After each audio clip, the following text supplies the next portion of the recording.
अस्सलाम वालेकुम and welcome to sports floor. Pakistan और साउथ अफ्रीका के दरमियान फर्स्ट टेस्ट का आगाज़ हो गया है। सेकंड सेशन इस वक्त जारी है। बट क्या हुआ आज, जल्दी से समराइज़ कर देते हैं कि आज किस तरह शुरू हुआ। जब South Africa won the toss, decided to field first, और पाकिस्तान की जो टॉप ऑर्डर है, टॉप 4 बैट्समैन, वो पवेलियन वैसे लौट गए हैं। दैट्स अ क्विक अपडेट जो हमें देना चाहिए आपको कि 56 फॉर 4 है Pakistan team. But now we have थोड़ा रिपेयर वर्क कर रहे हैं कामरान गुलाम एंड मोहम्मद रिजवान।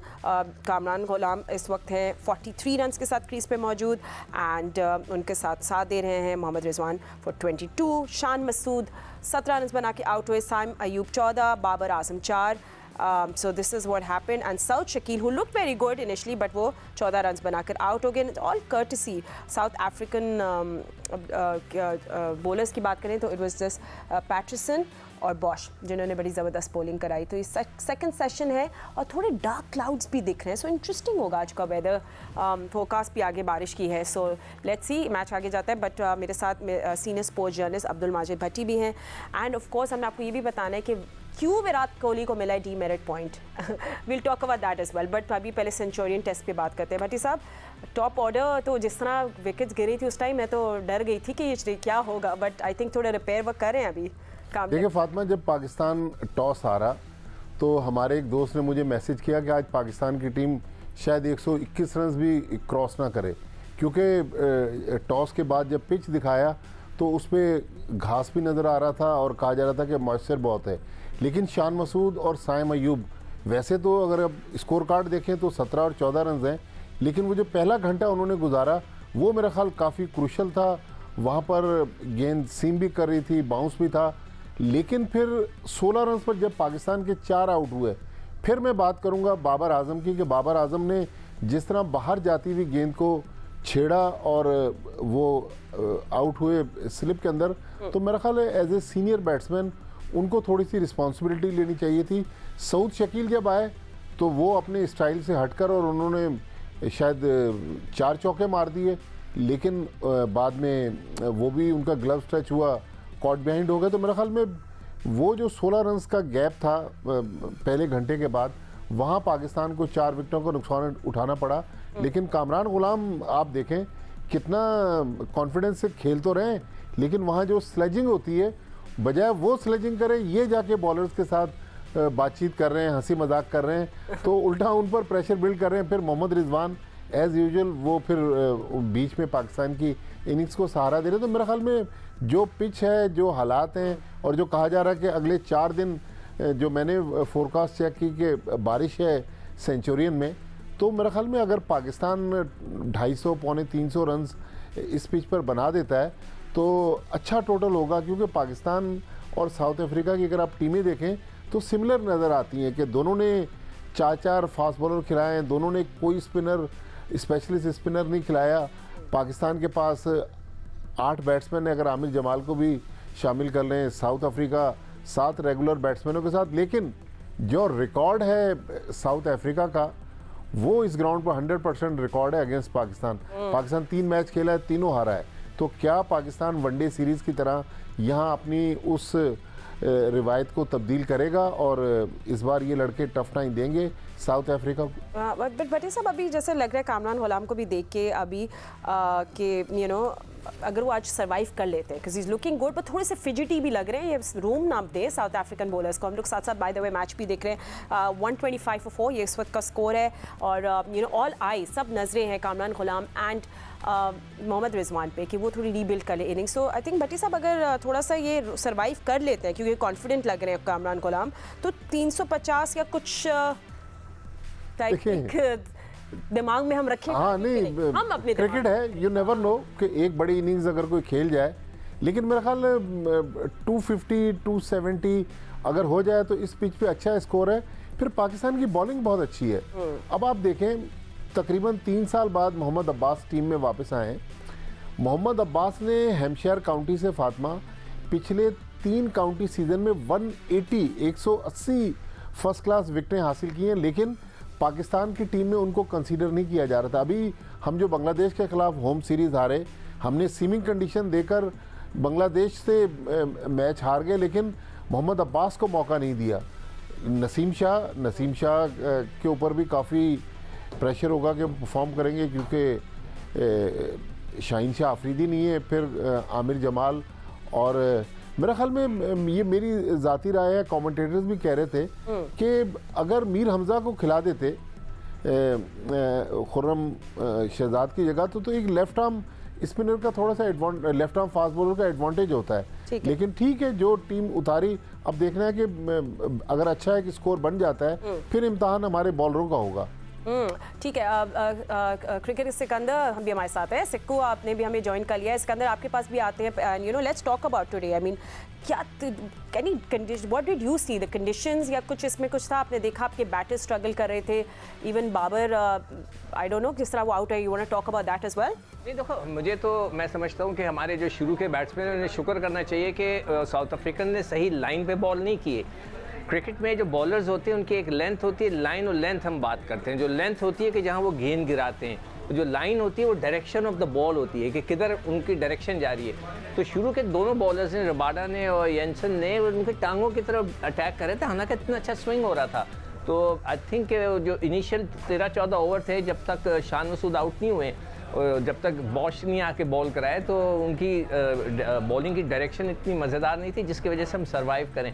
बाद में आकर जो ये अटैकिंग क्रिकेट खेला, देखें बाबर की जो आप बात कर रहे हो, उनका तो मैंने पहले भी आपको कहा कि ऑफ साइड ऑफ स्टंप उनको मुझे जो है वो सस्पेक्टेड लगना शुरू हो गए। पता नहीं क्या हो गया है उन्हें, वो बाबर नहीं रह गए जो कि पहले थे, उनको नज़र लग गई है। अब इस दफ़ा भी वो देखें बाहर की गेंद को खेल कर वो आउट हो गए हैं। शान मसूद को देखें कितनी बाहर की गेंद को वो खेलेंगे जब वो। भाई नजर लग गई है या थोड़ा सा प्रेशर में नजर आ रहे हैं आप? देखो नजर तो, मैं नहीं, आप पे तो नजर लग ही नहीं सकती। बाबर की बात हो रही है। नहीं, मैं प्रेशर में नहीं हूँ, मैं कभी भी नहीं होता। नहीं, मैं बाबर की बात कर रहा हूँ। नहीं, प्रेशर का क्या, अब देखें बड़ा खिलाड़ी जो होता है ना, उसको एक अच्छा स्कोर चाहिए होता है। उन्होंने वनडे में किया और उन्होंने बहुत बड़ी, अगर वो मेरा मशवरा लेना तो मैं 1980 वाली बात करूँ उनसे, कि मैंने आपको पहले भी बताया था कि ज़हीर अब्बास जाके काउंटी की बी टीम से खेलते थे। उनको चाहिए था जाके लाहौर में 50 ओवर का मैच खेलते किसी क्लब क्रिकेट से, ताकि अपनी फॉर्म को वापस लें। कॉन्फिडेंस इसी तरह आता है कि बल्ले पे गेंद आने लगे, कॉन्फिडेंस आ जाता है। तो वो उनका वो नहीं आ रहा, ऑफ साइड ऑफ स्टंप बहुत वीक नज़र आ रहे हैं। मैंने पहले भी कहा था कि जब वो ऑफ साइड की बॉल को खेलते हैं थोड़ा शॉर्ट ऑफ लेंथ, तो वो इतने मज़ेदार नहीं, सामने की गेंद को वो अच्छा पुश कर देते हैं। ओके, पाकिस्तान टीम के फॉर्मर कैप्टन मिस्टर राशिद लतीफ़ ने भी हमें आज स्टूडियो में ज्वाइन किया, इनको भी वेलकम कर लेंगे। अच्छा लगा आपको कराची में देख के राशिद भाई, very nice, thank you for joining us. पर चले डे 1 की बात कर ले, फर्स्ट सेशन की, अपने बैटर्स की, आपके लेट्स हम लोग क्या विकेट्स भी दिखा सकते हैं या नहीं? अच्छा, we will discuss that as well. मगर आपको आज कामरान गुलाम को कॉन्फिडेंट लग रहा है, स्टे करना पड़ेगा अगर कुछ अच्छा स्कोर डालना है इन्हें? भट्टी साहब को भी सुना और सिक्कू भाई को भी। पहले मीर हमजा की जो बात की, एक लेफ्ट आर्म फास्ट बॉलर ज़रूरी था, स्विंग थी उनके पास, और वो स्पेशलिस्ट टेस्ट मैच के हैं, क्योंकि कुछ प्लेयर्स इंजरी के बाद वापस डायरेक्ट टीम में आए, वो ऑटोमेटिकली खेल रहे थे। तो लेफ्ट आर्म फास्ट बॉलर एक होना चाहिए था जो स्विंग करता हो और जिसकी लेंथ आगे की तरफ हो। बाबर आजम की बात हो रही है, नंबर 3 पे उनका रिकॉर्ड बहुत अच्छा नहीं है, होना चाहिए अच्छा। 19 इनिंग्स थी उनकी, 550 रन थे, इनके नंबर 4 पे था। लेकिन टेस्ट क्रिकेट में कभी भी दुनिया के टॉप प्लेयर्स में नहीं रहे वो। टेस्ट क्रिकेट में वो ODI नंबर 1 लास्ट 4 ईयर्स से हैं, T20 में नंबर 1 रहे वो। हमेशा क्वेश्चन मार्क उनकी टेस्ट क्रिकेट पे रहा है, और वजह आपको पता ही है कि हर बॉल वो खेलने की कोशिश करते हैं। और साउथ अफ्रीका में अच्छे चौके ज़रूर लग सकते हैं, लेकिन लंबी इनिंग्स खेलना थोड़ा सा मुश्किल हो जाता है। आपको रुकना पड़ेगा वहाँ पे, स्टॉप करना पड़ेगा, आपको लंबी पार्टनरशिप करनी पड़ेगी।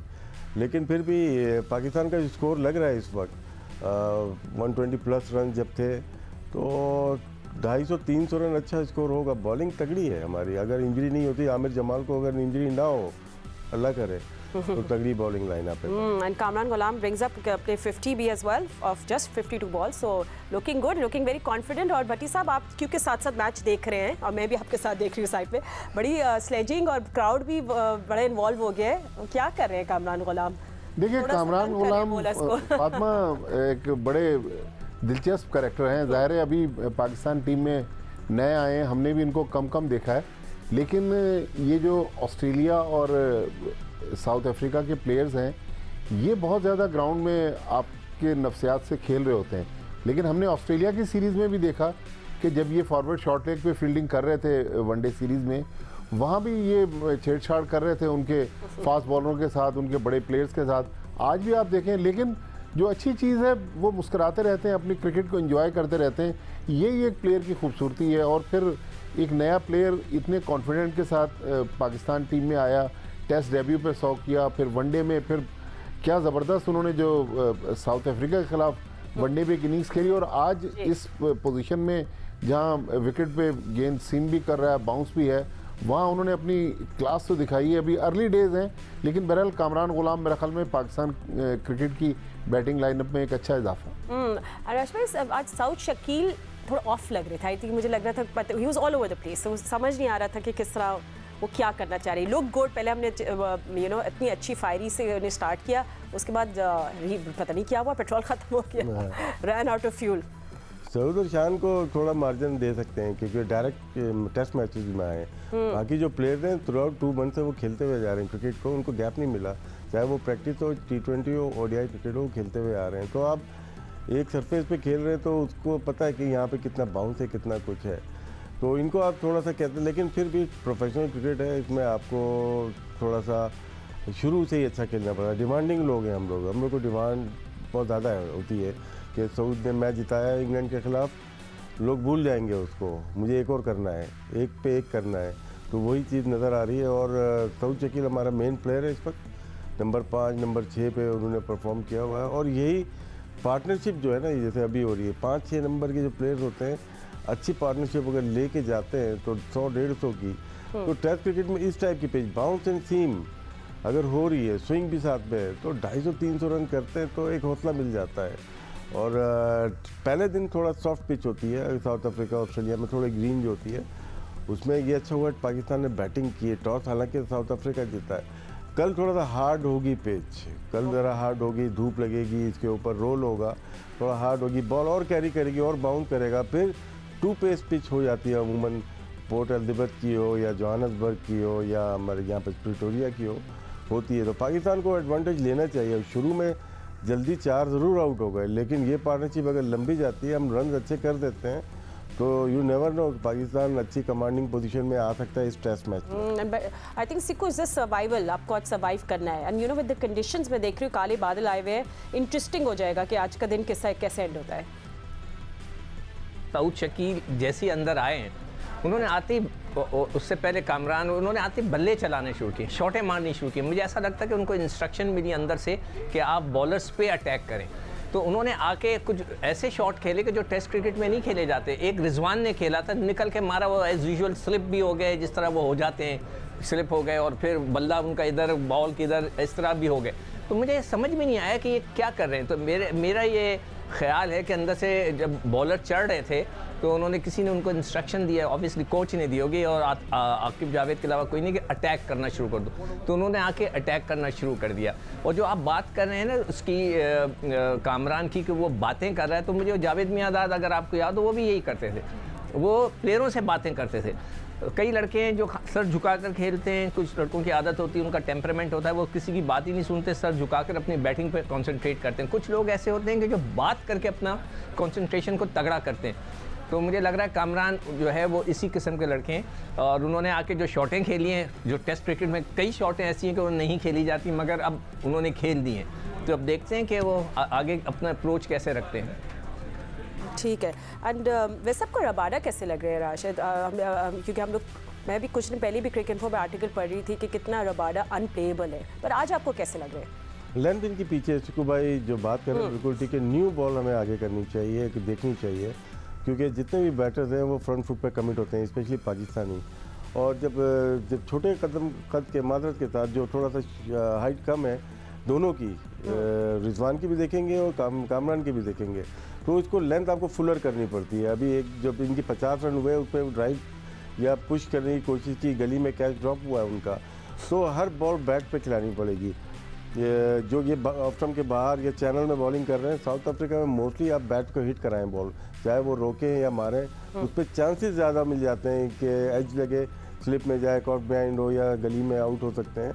तो मेरे ख्याल से हमारे बैट्समैन ने बॉल को लेट खेलना शुरू कर दिया, जिसकी वजह से उनकी बॉल बाहर होती गई। रबाडा डेंजरस बॉलर है, लेकिन ये कि उनको जो नॉर्मल बाउंसर होता है उससे कम करके आगे से बॉल को उछाल लेके आना पड़ेगा उनको। ठीक है। अच्छा, अब आप लोग सबसे हम लोग डिस्कस करते हैं और अब आपको विराट कोहली का इंसिडेंट बताते हैं कि भाई it's Australia versus Virat Kohli, यही सब कुछ चल रहा है।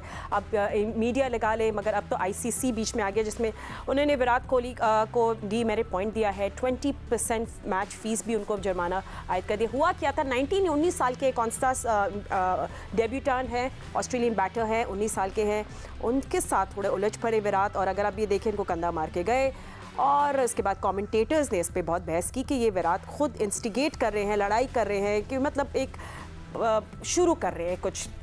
ये देखें किस तरह आगे हॉट वर्ड्स एक्सचेंज हुए। और प्रेस कॉन्फ्रेंस में कॉन्स्टास, ये सिर्फ 19 साल के हैं, उन्होंने आके बोला कि मुझे कोई फ़र्क नहीं पड़ता, क्रिकेट है और ऐसा होता रहता है, but ICC thinks otherwise. And आप लोग सबकी क्या है, सबसे पहले हम राशिद लतीफ़ से पूछ लेंगे। आई थिंक विराट कोहली जितने I am such a big fan, इतने वो ज़बरदस्त मास्टर ब्लास्टर, इतने अच्छे बड़े क्रिकेटर, उनको सूट नहीं किया, मतलब थोड़ा डिसग्रेसफुल हो गया था। आपको क्या लगता है? देखिए, ऐसे केसेस में आईसीसी को रिप्रीमेंट तो किया उन्होंने, मैच रेफरी के साथ मीटिंग भी हुई होगी। 20% कुछ भी नहीं है, इसके मिनिमम 2 मैच या 3 मैच के पाबंदी टेस्ट क्रिकेट की होनी चाहिए। क्योंकि मैं विक्टिम बैठा हूँ, सिक्कू भाई को याद होगा, एक कैच के ऊपर हुआ था, वो मैंने किसी के साथ वो नहीं किया था, 5 मैच की पाबंदी लगी थी, भट्टी साहब को भी याद होगा। ये जो है ना, ये आप पुश कर रहे हैं, आप फिजिकल हो रहे हैं। फिजिकल फुटबॉल में होते हैं, रेड कार्ड मिलता है, 2 मैच भी जाते हैं, तो शायद इनको छोड़ दिया गया। ये फिजिकल आप डेलिबरेटली हुए हैं। पिच के साथ एक बैटर चल रहा है और एक 100 टेस्ट मैच वाला दुनिया का बेहतरीन बल्लेबाज कैसे कर सकते हैं आप? बहुत तो प्लेयर्स के मैंने आज स्टेटमेंट पढ़े, स्मिथ ने भी कहा कि no doubt Virat Kohli one of the greats में से है, लेकिन ये एक्ट जो है ना, इसको बहुत नीचे की तरफ ले गया। और ये नहीं है एयरपोर्ट वाले के, अगर जो क्रिकेट स्टार्स होते हैं ना, वो पब्लिक की प्रॉपर्टी होते हैं जी, वो आप लोगों को कैसे रोक सकते हो कि वो फोटोग्राफ नहीं करेंगे? और ऑस्ट्रेलियन मीडिया और ब्रिटिश मीडिया, आपको पता है टैबलॉइड्स वो लोग या तो एक्स्ट्रा आपको चाहिए, माइलेज चाहिए, मीडिया के अंदर चाहिए, तो वो आप ऐसा कर सकते हैं। आप फिल्म स्टार नहीं हो, आप स्पोर्ट्समैन हो। ठीक है, आप सबसे हम लोग बात करेंगे इस टॉपिक पे, बट क्विक ब्रेक लेनी है। Will see you just a moment, stay with us. Welcome back after the break. और जिसका हमें डर था वही हुआ, कामरान गुलाम जो है वो लक के साथ खेल रहे थे, and yes he lost his wicket. Bowling change अच्छा साबित हुआ साउथ अफ्रीका के लिए। सो 54 रन बना के कामरान गुलाम आउट हो गए। इस बारे में हम बात करेंगे, मगर क्योंकि हम लोग कंटिन्यू करें अपनी डिबेट और टॉक अबाउट विराट कोहली को जो डीमेरिट पॉइंट मिला है और 20% मैच फीस का जुर्माना, इस पर हम लोग बात करें। एंड सिकंदर, आई थिंक बहुत सारे लोग तो ये लिख रहे थे, मैं भी सोशल मीडिया पे देख रही थी, फॉलो कर रही थी कि बैन हो जाएगा उन पर 5th test, you know, so many other things, but इतनी बड़ी उनको सज़ा नहीं मिली। पर आपका से इसमें क्या है? Do you think it was disgraceful of Virat Kohli to do something like this? नहीं, इतना डिसग्रेसफुल नहीं कहना चाहिए। ये चीज़ें क्रिकेट में चलती हैं, एक दूसरे को जो है वो, जैसे इन्होंने आके को नहीं मारा हमारे दौर में अगर आपको याद हो, डेनिस लिली ने लात मार दी थी उसको, जावेद मियांदाद को। वो दौर था कि जिस ज़माने सज़ाएँ नहीं होती थी, तो उन्होंने आके लात मार दी। जावेद मियांदाद ने उनको मारने के लिए, देखें, बल्ला भी उठा लिया था कि मैं तुम्हें मारता हूं, तो ये सारा कुछ हुआ था। अगले दिन डेनिस लिली जो है, देखें, ये उनके रास्ते में आ गए थे और वो लिली खुद गए उनकी तरफ, ठीक है, और तो ऑब्वियसली जावेद ने उनको पुश किया, तो उसके बाद उन्होंने आके उनको लात मारी, कुछ नहीं हुआ। अगले दिन बड़ा शोर उठा अखबारात में, तो अगले दिन मैं भी ड्रेसिंग रूम में बैठा था, डेनिस लिली, हम लोग सब तैयारी कर रहे थे कि डेनिस लिली कमरे में आए। उन्होंने आके बोला, उन्होंने ये नहीं बोला I am very sorry, I apologize, nothing like that. उसने बोला I did it in retaliation, उन्होंने ये कहा और चले गए बाहर। अच्छा, उस ज़माने में वो अर्ली डेज से मुझे रिटेलिएशन का मतलब ही नहीं पता था, तो मैंने अपने जो साबिक प्राइम मिनिस्टर थे उनसे पूछा, भाईजान ये क्या कह रहा था? तो फिर उन्होंने मुझे बताया कि ये कह रहा था कि मैंने गुस्से में उनके बदले में मैंने लात मारी। तो ये चीज़ें क्रिकेट में अब जो है ना बहुत ख़तरनाक हो गई हैं। मैंने भी अपने दौर में 1979-80 में स्टंप्स को लात मार दी थी। अगर मैं आज कोई स्टंप्स को लात मार दे नॉट आउट देने पे, शायद वो 6-8 महीने के लिए, साल भर के लिए बैन हो जाएगा। तो वो ज़माना मुख्तलिफ था, मगर ये प्लेयर जो हैं आपस में नोक झोंक चलती है, मगर इस तरह आकर फिजिकल होना और सामने आके खड़े हो जाना या टक्कर मारना, दैट इज़ वेरी बैड। इस तरह नहीं होना चाहिए। ठीक है, चले आपका स्टांस है भट्टी साहब। चले आपका भी एक जर्नलिस्ट पॉइंट आपके भी देख लेते हैं कि यू नो क्या ये विराट कोहली को अफेक्ट करेगी ये चीज़? I don't think so. थोड़ी बैड मीडिया तो होगी, बैड पब्लिसिटी भी होगी, आई थिंक ज़्यादा से ज़्यादा। बट कॉन्सल जो है, जो बैटर है 19 साल के, वो भी कितने अच्छे बात की उन्होंने, बोला ये तो होता रहता है, आई डोंट माइंड। उन्होंने तो बिल्कुल इसको ज़्यादा इशू नहीं बनाया। देखिए फातिमा, सोशल मीडिया पर इंग्लैंड के, ऑस्ट्रेलिया के बड़े बड़े प्लेयर्स ने इस पे कमेंट किया है, लेकिन जो सबसे इंटरेस्टिंग कमेंट आया है वो रवि शास्त्री की तरफ से आया है, जो फॉर्मर इंडियन हेड कोच थे, अभी रिसेंटली हेड कोच रहे हैं। विराट कोहली के साथ उनके बड़े अच्छे रिलेशन थे और वो बड़े इंडियन क्रिकेटर भी थे। तो रवि शास्त्री ने कहा कि ये अननेसेसरी था, विराट कोहली को करना नहीं चाहिए था। लेकिन मेरे ख्याल में एंडी पाईक्राफ्ट, जिनका ताल्लुक जिम्बाब्वे से है, शायद वो इंडिया का चूँकि मामला था इसलिए उन्होंने थोड़ा सा हल्का हाथ रखा। अगर क्रिस ब्रॉड होते, डेविड बून तो ऑस्ट्रेलियन है, या रंजन मधुगाले टाइप के मैच रेफरी होते तो फिर डेफिनेटली इनको 1-2 मैचों का बैन लगता। लेकिन मेरे ख्याल में मैच रेफरी आज, हालांकि एंडी पाईक्राफ्ट का 7वां इंटरनेशनल मैच है एज ए मैच रेफरी, लेकिन मैच रेफरी को थोड़ा सा, जिस तरह राशिद भाई के साथ हुआ था, इनको ना सिर्फ 5 मैचों का बैन लगा था बल्कि इनका तो मेरा ख्याल उसके बाद कैरियर ही ख़त्म हो गया। तो प्लेयर्स पर बहुत ज़्यादा इसका इफेक्ट होता है। वो नया प्लेयर है, यंग है, उसके साथ तो आपको पोलाइटली बिहेव करना चाहिए था, क्योंकि आप तो उसके रोल मॉडल हो सकते थे। लेकिन मेरा ख्याल में विराट कोहली ने जो किया वो किया, लेकिन मैच रेफरी ने जो पनिशमेंट दी वो बहुत ही माइनर थी। अच्छा फातिमा, मैं कुछ कहना चाहता हूँ। अच्छा लास्ट बोल जल्दी से, ये जो मैच रेफरी की बात करें ना, पाईक्राफ्ट इनका, ये वही अंपायर हैं जिनके ऊपर मैंने तनकीद की थी कि टॉस के वक्त यही हमेशा खड़े होते थे। जब वो विराट कोहली रोहित शर्मा दूर फेंकते थे ना, तो तीनों इंसिडेंट के अंदर यही मैच रेफरी थे। ओके, इनके आपस में दोस्तियां हैं। ओके, कंस्पिरेसी थ्योरीज पे थोड़ा सा ब्रेक लगा लेते हैं। आपकी एक अलग से एपिसोड होना चाहिए, कंस्पिरेसी थ्योरीज बाय सिकंदर, वो एक अलग हम शो करेंगे। But let's go back to the match. I think सबने अपनी बात कर ली and I think South Africa बस कपल ऑफ विकेट्स अवे है। राशिद भाई, एक बना तो टेल अभी आपकी एक्सपोज हो जाएगी, और मुझे यही लग रहा था कि ये विकेट जो है ये शुरू ना कर दे सिलसिला विकेट्स का। बट क्या कर रहे थे कामरान गुलाम?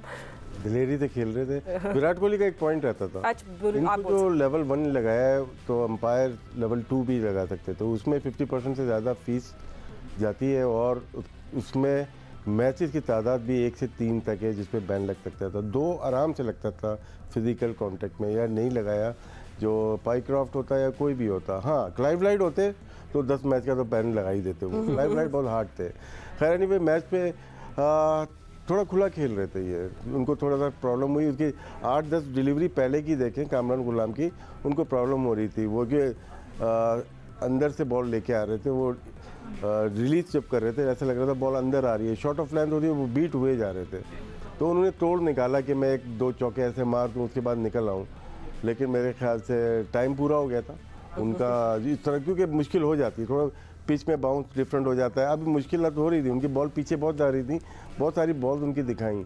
इस पिच पे स्टे करना मुश्किल है, लेकिन जितना भी स्टे किया बड़े दिलेर लगे, और यही बैटिंग हमें आने वाले बैटर्स को चाहिए। एंड सिकंदर आई थिंक बहुत अपसेट होंगे कामरान के, अच्छे लग रहे थे, एक शेकी स्टार्ट था पाकिस्तान का, फिर लोगों ने आके रिपेयर वर्क किया रिजवान के साथ, तो he will be very disappointed. ये देखो, ये हमेशा वो जिक्र करते हैं ना कुछ लोग के जी 1980 और 2024 हो गया है, तो अगर 1980 में ये इस तरह का शॉट मारते हैं ना, तो शायद उनको ड्रेसिंग रूम में इतनी बातें सुनने को मिलती हैं कि कोई इंतहा नहीं हो सकता, अगले मैच में वो ड्रॉप हो जाते हैं। मगर आजकल के क्रिकेट का ट्रेंड बदल गया है, इस किस्म के शॉट्स खेलते हैं लोग। मगर कामरान गुलाम को थोड़ा सा इसमें सब्र करना चाहिए। इस किस्म के याहू शॉट हम इसको कहते हैं कि बस आके चला दी, ये ना करें। उनमें टैलेंट है, उनमें बहुत अच्छा टैलेंट है, तो वो उनको चाहिए उसको मैक्सिमम यूटिलाइज करें। ख़ासतौर पर जब उनका रन 30-35 हो जाए ना, फिर कोशिश करें इसको लंबा खींचें, 3 फिगर्स तक जाएं। तो कामरान गुलाम को ज़रा ख्याल करना पड़ेगा।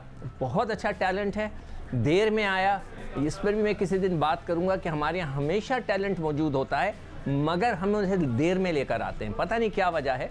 तो कामरान गुलाम भी उन्हीं में से हैं, तो उनको मौका मिला हुआ है, यूटिलाइज़ करें और 3 फिगर्स की तरफ जाएँ। ठीक है, अच्छा हम लोग क्या कामरान गुलाम की विकेट भी दिखा रहे हैं अब ना? Okay, we are definitely showing that right now, show it on full screen. ऐसे लगता है कामरान गुलाम में वैसे मतलब पहले भी ये कर चुके हैं, तो हम इनको ये देख चुके हैं ये करते हुए, सो लगता है कि उनको सबक नहीं सीखना। ये प्रेशर शॉट था, ये प्रेशर तोड़ना चाहते थे, शॉर्ट ऑफ लाइन थी और कनेक्ट हो जाती तो छक्का ही हो जाता। लेकिन जैसे शिकू भाई ने कहा, आजकल क्रिकेट में चल रहा है कि आप प्रेशर तोड़ते, जैसे आज जो कॉन्टेस्ट थे, नाम मुझे सही से पता नहीं, आज जसप्रीत बुमराह को उन्होंने पैडल शॉट्स मार दिए। बटी साहब मुझे उंगली उठाते हुए बता रहे हैं, सॉरी राशिद भाई को मैं इंटरप्ट करी सिर्फ विकेट का अपडेट देने के लिए कि 1 वो यही मुझे लग रहा था, प्लीज कंटिन्यू कि ये ट्रिगर करेगी। मोहम्मद रिजवान आउट हुआ दिस टाइम। मोहम्मद रिजवान अभी देखा था आपने, साइड कैमरे से दिखाया था, आगे खड़े हुए थे। ये पिच आगे खड़े होने की नहीं है। जहाँ पे इंग्लिश पिचेज होती हैं, जहाँ पे सीम होती है स्विंग होती है, वहाँ पे थोड़ा आगे किल करने के लिए ये बाउंस हो रही है। यहाँ पे बॉलर अगर तगड़ा है, सोच लिया कहाँ बॉल कर रहे हैं, थोड़ा पिच आगे की उन्होंने उनके, क्योंकि वैसे ही पीछे कर रहे थे आप, और आगे जाके उसको जगह दी आपको बल्ले पे लगने की। अगर आप पीछे होते तो आप मैनेज कर जाते बॉल को। ये छोटी सी टैक्टिक्स होती हैं, शायद मौजूद नहीं थी इस पिच के लिए, जिसकी वजह से अपनी विकेट गंवा बैठे। ये राशिद एक और चीज़, जब ये ड्राइव मारते हैं तो उनका अगला पाँव पूरी तरह गेंद पे जाता नहीं है, और अभी अब दोबारा मैं भी एक्शन रिप्ले में देख रहा था, और बल्ले को ये पूरा ऊपर तक ले जाते हैं, यहाँ से नहीं खेलते, पूरा खुलकर खेलते हैं। और पाँव भी अगर आप दोबारा इसको अगर दिखवाएं उनका डिसमिसल। सिक्कू भाई 2 टाइप के बैट्समैन होते हैं जो कि बॉल को एयर में देखते हैं, कुछ एयर में खेलते हैं। ये एयर में मोस्टली पाकिस्तान के जो बैटर्स हैं वो एयर में खेलते हैं। एयर में जो हाथ से बॉल रिलीज हो जाती है, उनकी मूवमेंट शुरू हो जाती है, बॉल की तरफ जाते हैं, अब्दुल्ला शफीक की तरह। जो बॉल की पिच पे खेलते हैं, पढ़ने के बाद वो डिले खेलते हैं, लेट खेलते हैं, तो उनकी टेक्निक डिफरेंट होती है। जैसे साइम अयूब है, या लेफ्ट हैंडर में देखा सईद अनवर को देखा था, या इंजमाम को, या जावेद भाई को देखा था, ये लेट खेलते हैं बॉल की पिच पे। अरविंदर डिसल्वा, मार्टिन क्रो इसकी भी एग्जाम्पल है कि वो लेट खेलते थे। वजह क्या, बॉल की पिच पे वो हाथ से नहीं कमिट हो जाते थे कि इंस्विंग होगी तो मैं ऑन साइड मार दूंगा, नहीं, वो अपनी बॉल के पिच पे खेलते, कौन सी बॉल है उसके मुताबिक खेलते। फातिमा टाइम है, मैं राशिद से सवाल पूछना चाहता हूँ। राशिद भाई, अभी जब साइम अयूब ने परफॉर्मेंस की against south Africa one day series में, तो अभी आपने सईद अनवर का जिक्र किया, लोग बहुत ज़्यादा उसको सईद अनवर से कंपेयर कर रहे थे, इंडिया में खास तौर पर। जो स्टाइल है ना सईद अनवर से नहीं है, उनका शर्जील खान से है। क्योंकि जब आप देखते हैं ना राइट हैंड थ्रो कौन कर रहा है, तो आप देखें Saim Ayub right hand throw करते हैं, इसका मतलब है कि वो राइट हैंडर हैं। शर्जील भी राइट हैंड यूज़ करते थे, उनके ड्राइव और दोनों हाथ, ये right hand and left hand दोनों मूव करते हैं। आप देख लीजिएगा उनकी पुल शॉट, उनकी ऑन ड्राइव, और शर्जील की भी जो छोटा सा पाँव उठा के ये फ्लिक करते थे पिकअप, वो शर्जील से मिलती है। सईद अनवर टोटली डिफरेंट था, वो गॉड गिफ्टेड था, वो प्रैक्टिस करते हुए नज़र नहीं आएगा आपको। उसने क्रिकेट शुरू ही इंटर में की जाके मलिर जिमखाना से, तो वो बचपन से क्रिकेट तो खेला हुआ नहीं है, तो अंडर 19 वगैरह खेला, चैम्पियन हुआ, लेकिन यूबीएल में आने के बाद एक मैच से, उनको पता है सिक्कू भाई को, हैदरी और मलिर जिमखाना का मैच हुआ, ओपन भेजा, वहाँ से 36 रन किए, उसके बाद उनकी लाइफ बदल गई। ठीक है, तो आपको जल्दी से मैच की भी अपडेट दे देते हैं। साउथ अफ्रीका जो looking good, playing very attacking cricket, let's see वो क्या करते हैं। 2 न्यू फ्रेश बैट्समैन आ गए हैं, all eyes on Salman Agha and Aamir Jamal के को कुछ कर सकते हैं पाकिस्तान के लिए नहीं। But thank you so much my experts, आपने हमें ज्वाइन किया है। हम आपको मिलेंगे कल, लेट्स सी डे 2 कैसा होता है, बट अभी फिलहाल लेते हैं वक्त। अल्लाह हाफिज़।